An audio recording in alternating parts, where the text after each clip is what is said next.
Tapi yang lebih besar mereka perlu bimbangkan ni nak memenuhi keutamaan ataupun permintaan para pengundi.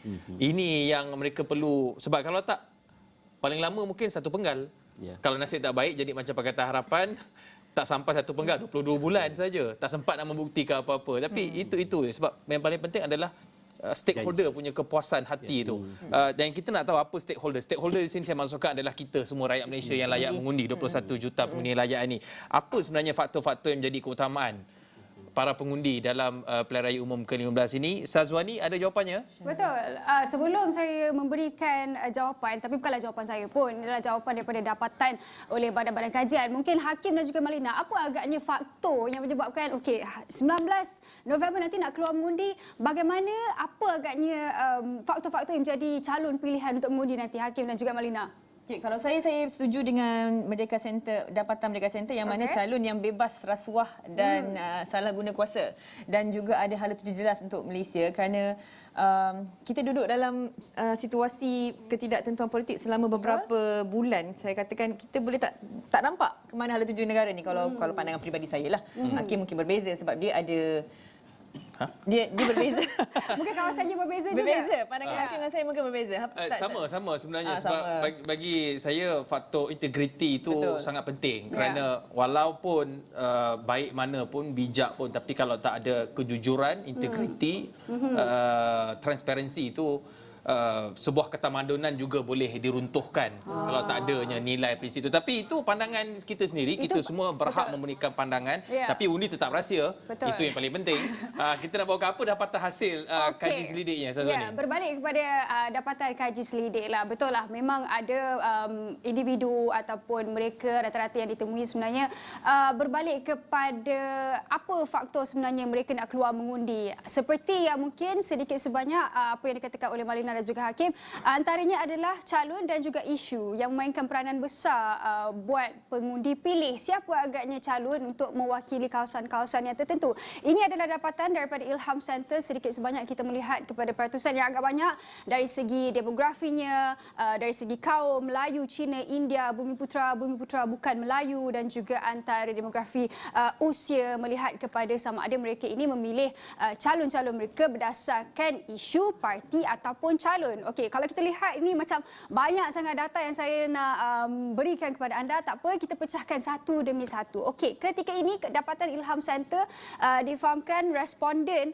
yang ditemui untuk dapatan ini adalah sekitar 1,600 orang. Rata-rata menyatakan bahawa mereka akan keluar mengundi disebabkan oleh calon-calon yang dipertaruhkan. 38% setuju mereka pilih calon untuk mereka keluar mengundi nanti. Antara lain 30% adalah isu-isu setempat, termasuklah mungkin isu ekonomi, isu politik, isu infrastruktur dan sebagainya. Dan 32% pula bersetuju mereka sebenarnya melihat kepada parti yang dipertaruhkan di kawasan-kawasan tersebut untuk mereka pilih siapa yang bakal mewakili kerusi-kerusi parlimen di kawasan-kawasan mereka. Dan kalau kita nak lihat kepada mungkin demografi dari bentuk kaum Melayu, Cina, India, Bumi Putra dan juga bukan Bumi Putra, mereka menyatakan okey, kalau warna merah adalah calon, warna biru adalah parti dan hijau adalah isu.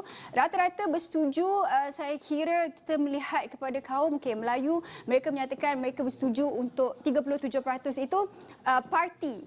Mereka memilih calon berdasarkan parti. Tetapi melihat kepada Cina pula, hanya 28% sahaja yang akan keluar mengundi berdasarkan parti-parti yang dipertaruhkan, manakala India pula 28%. Antara lain, pastinya mereka melihat kepada calon-calon yang akan dikemukakan. Sama ada calon muka baharu ataupun penyandang lama. Itu yang menjadi persoalan ketika ini. Dan kemudian kita nak melihat kepada demografik bandar, pinggir bandar, kampung dan juga tanah rancangan. Kalau kita lihat kepada pinggir bandar, mereka bersetuju untuk memilih calon yang dipertaruhkan. 44%. Ini dapatan berdasarkan lebih daripada 1,600 responden. Di bandar pula lebih kurang samalah, seimbanglah saya kira. 32% memilih parti, 35% memilih calon dan juga 33% melihat kepada isu-isu setempat yang perlu ahli-ahli parlimen ataupun adun yang akan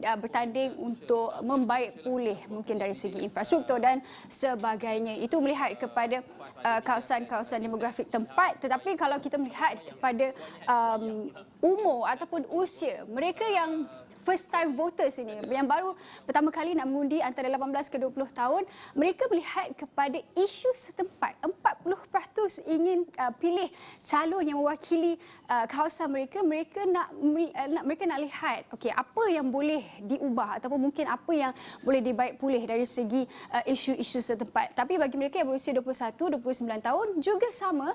Tapi kalau kita lihat kepada perbezaan umur 40 ke 49 tahun, 50 ke 59 tahun, mereka ini memandang kepada parti 41%, 50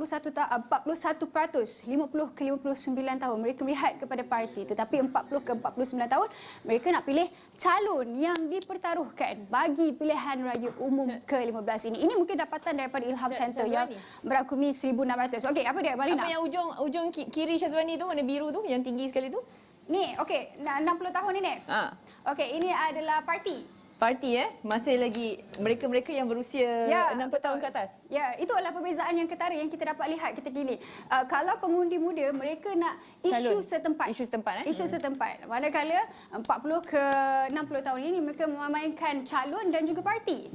Jadi kita boleh baca dua pola pengundi yang berbeza ikut demografi umur itulah. Maknanya yang 60 tahun ni masih lagi Saluran 1-2 mungkin.